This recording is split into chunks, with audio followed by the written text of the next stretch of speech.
पोछही काहे पसीना ओढ़निया से होई जइतो गंदा गे पोछही काहे पसीना ओढ़निया से होई जइतो गंदा गे चले पतर की तोरा पिलइबो कोको कोला ठंडा गे चले पतर की तोरा पिलइबो कोको कोला ठंडा गे अगे पोछही काहे पसीना ओढ़निया से होई जइतो गंदा गे पोछही काहे पसीना चल पतर की तोरा पिलइबो ठंडा गे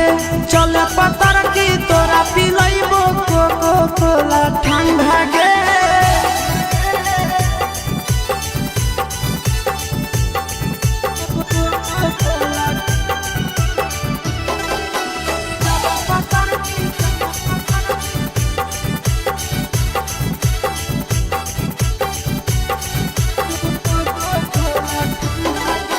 हमर जोरे चले पीले तो पानी काहे मना करो ही दिल जानी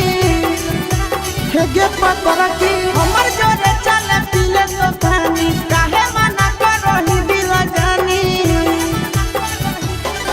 अगे मार दे तौलू का भूख होई जइतो मंदा गे मार दे तौलू का भूख होई जइतो मंदा गे अगे चल पतर की तोरा ठंडा गे चल पतर की तोरा पिलइबो कोको कोला ठंडा गे